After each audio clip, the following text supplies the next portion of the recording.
Side of Aurora. Saktong-sakto dahil meron nga gagawin niyo. Okay, so for this game, again, parang nagtatansyahan lang muna yung ating dalawang teams. At ang ganda na parang, di ba, normally nakikita natin cross-map. Iba yung ginagawa ngayon ng AP Bren. Parang nagkakantay si James Punks nung biglang i-ejector ni Kikidot. Tapos diretso doon sa latag ng Deadly Grass or any skill from Chopskirt. Pero tingnan natin Deadly Grass, dalawang mo sa zone out. Habang yung turtle sinisimula ng AP Bren. Oh my goodness! Grabe, isang mabilisan lang talaga. At Pagong ay nakuha na kagad ng AP Bren. Ang lupit nung play na yun mula sa AP. Oy! Demon Kite. Sabi niya, kahit silent kid ako, pwede ako mag-ingay. Aray ko. Grabe. Alam mo lahat ng to, effect ng extra advantage na meron yung AP Bren dahil nakuha nila yung Pagong. Concerns for Aurora. Ayun tinapon yung kabayo. Nagpapagat na naman na damo dito habang si Yue, tamang poke lang. Pero sumipa na rin. Si James Carter, nag-ipon na rin ng Federal mula kay Yue. And James Punks ay nakakuha na ng kill. Magiging dalawa pa mula sa The Man with a Million Moves. Pero siya ang ginagalawan dito. Demon Kite nakadalawa din. At napatay itong si Der. Chopskirt nakuha apat. Naubos ang AP Bren. Ito na nakikita na natin ang pag-usbong ng Kite Brothers. Sumakto pa na sila yung kumuha ng mga kills. Mga Cho user yung sumushun po sa harap mo. Tapos yung yung parang konti-konti mong igagalaw yung joystick. Ayun nakakuha nga lang ng kill. Si Shizu. AP Bren na mag-commit. Rene J. Nasa likuran si Rene J. Nasipa kagad si James Punks. Pero siya pa rin makakuha ng Lord na yun habang si Yue napatay itong si Der. Magiging next si Keke doon. Ngayon takbuhan muna ang AP Bren. Magiging apat na naman ang kamatayan para sa kanilang kupunan. Another team fight na lumamang ang Aurora. Itingin ng item, nagwi-window shopping. Wait lang. Wait lang, nakasalubong. Si Rene J. Malinang tinapakan doon. Ngayon magiging next target ata dito ng Aurora. Wala dito si Keke. Wala kagad yung mga roamers natin. Ngayon magiging next target naman si Der. Flicker na gamit niya. Nailayo pero not for long. Kasi si Demon Kite ay makakadalawa at pagkakataon nila para kunin itong Lord ito. 0.6 gold lead. At Aray! Ang sakit. Robot! Nasalo yung dalawang rap.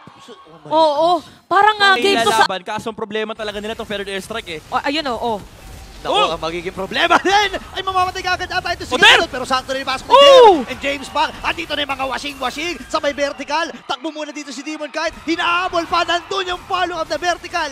Mula dito kay James Punks. At naubos ang mga miyembro ng Aurora. Ayun naman pala. Pagkatapos ng Glorious Pathway, naiwan si Domen Kite, si Demon Kite, si Yue. Der!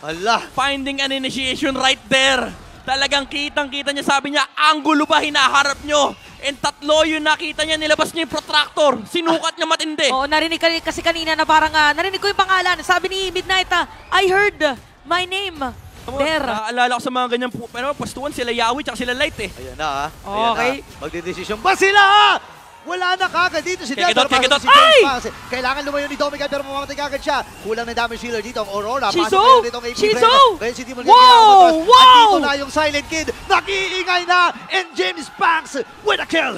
Grabe, parang nag-drawing ng asterisk si Kuya Shizu. Lahat ng mga compete sa man niya, na-slice na niya into 8. During the Summon Force, kaya napatay si Domen Kite. Dalawa napatay actually for Aurora. At merong Lord na kinukuha ngayon ng AP Bren. Okay, mamadali na ata kagad nila to. Andun yung Feathered Airstrike. Pero si James Punks ang magwawagi dun sa Lord. At si Rene J ay mamamatay. Napakagandang galaw mula sa AP Bren. Grabe. Si Shizu, bumili na ng Throw Forbidden. Kada assist na makukuha nila, minimal lang naman, mga 50 gold, pero it adds up. Hinahabol na nila. Pero ito Kikidot, ginamit yung flicker habang si Edward naman nandito sa harap. Pag ginamit yung count. Hindi niya naabutan. Ngayon, pop yung immortality. Kekidot kailangan matras pero nawala na kagad si Shizu. Kekidot as well. Takbo muna dito si Der. Pinagpaparis na dito ni Demon Kite. At pumasok din si Yue. Ngayon, sakto rin yung tulak at yung jab mula dito kay Der. Kailangan niya tumakbo. May mahabulang nagaganap. Hinahanap dito ng Aurora si Der. Pero si Rene J. Okay, si Rene J. Naghahanap pa rin Kondo doon sa isang... Kompleto pa ang kits dito. Pero ito na, yung kukompleto ata sa laban ng AP Bren. And this time ay si Edward. May sipa din. Ay namatay din ngayon na masipa na. At Domen Kite ay nakakuha din ang kill. Grabe yung palitan na talaga nakikita natin ngayon. Habang nangyayari yun, nag-clear na minion wave si Demon Kite dito sa may gitna. Ang AP Bren nung nawala si Der. Pero layo Demon Kite Okay. Pero umabot. What a nice defense with the US. Pero strike! Oh my gosh, ang sakit na ng mga bala! Shizu! Mula dito kay Domen Kite! Ngayon si Shizu ay makakasayaw. Nakapatay na rin ang Shizu! Si Shizu ay nagwawala na! The Silent Kid, ladies and gentlemen! 4 ang actually 3 lang ang namatay dito sa Team Aurora. And Edward Mid ay lane. nabuhay na. Pero mga minions doon sa may bandang gitna, Lord ay hawak nila. Ayaw nila pauwiin. Ayaw pauwiin si Renny J. Pinipigilan talaga na nila. Mukhang ito na ba? Tingnan natin kung makakadepensa si Edward. Ako, ang problema, ilalaban pa nila ito. Matagal pa masyado yung buhay ng ilan sa mga miyembro dito ng Team Aurora.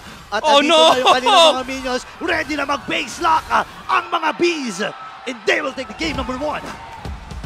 AP Bren with their first game win against Aurora. Kita natin yung celebration nila, Coach Pacbet.